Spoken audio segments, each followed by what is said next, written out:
$900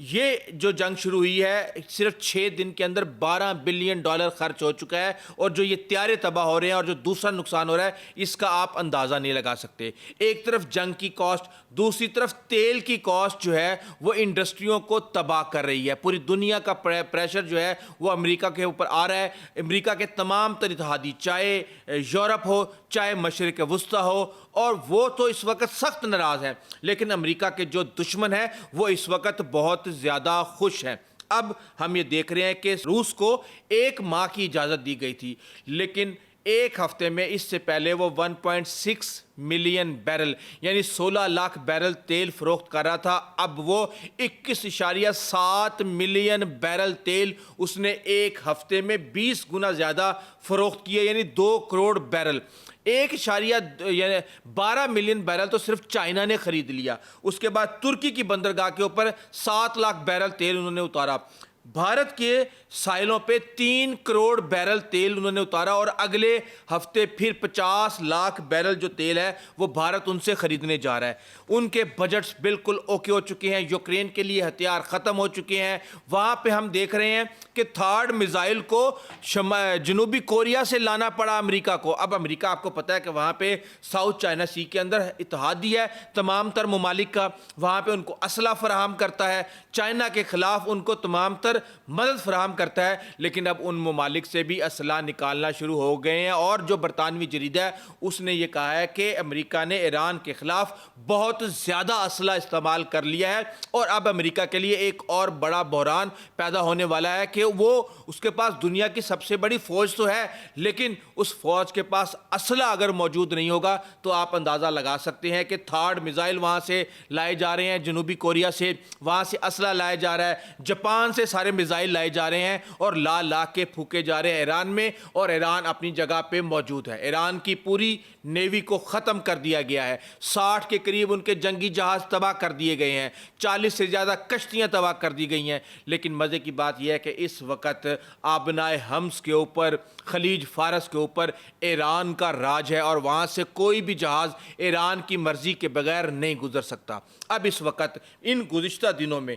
سب سے زیادہ جو تیل بیچا ہے وہ ایران نے اور روس نے بیچا ہے، اور یہ وہ 2 ممالک تھے جو جنگ کے دن سے پہلے جن کے اوپر تیل بیچنے پر پابندی تھی اور وہ اپنا تیل فروخت نہیں کر پا رہے تھے۔ تو اس طرح ہم یہ دیکھ رہے ہیں کہ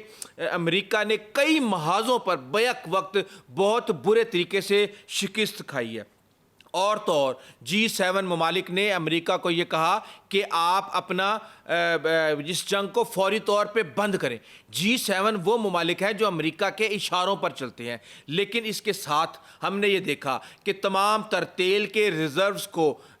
ریلیز کرنے کے باوجود جو تیل کی قیمت ہے وہ $100 کے قریب منڈلا رہی ہے، اور پوری دنیا جہاں پہ بم برس رہے ہیں وہ بھی پریشان ہیں، اور جو ان سے دور بیٹھے ہوئے ہیں وہ بھی اس وقت سخت پریشانی کے اندر مبتلا ہیں۔ اور ایک دن میں اتنے حملے کیے جا رہے ہیں، کہا جا رہا ہے کہ سب کچھ ایران کا تباہ کر دیا، پھر اگلے دن آ کے کہتے ہیں کہ آج کی رات جو ہے وہ اس سے بڑا حملہ ہوگا۔ ہوا کیا ہے یہ بات سمجھنے کی ضرورت ہے۔ دیکھیں، ویسٹ ایشیا کے اندر امریکہ کے تمام تر اندازے غلط ہو گئے، اور انسان سے لے کے ممالک تک کی تباہی اس وقت ہوتی ہے جب ان کے اندازے غلط ہوتے ہیں اور حقیقت کچھ اور ہوتی ہے۔ یہاں پہ ایران نے پھنسا لیا ہے۔ یہ کہا جا رہا تھا کہ شام کے اندر رجیم چینج ہو گیا، وینزویلا میں رجیم چینج ہو گیا، اب ایران میں بھی رجیم چینج ہوگا، اور امریکہ جو ہے روس اور چین کے اتحادیوں کو ایک ایک کر کے ختم کر دے گا۔ لیکن یہاں پہ لگ یہ رہا ہے کہ بازی مکمل طور پہ پلٹ رہی ہے۔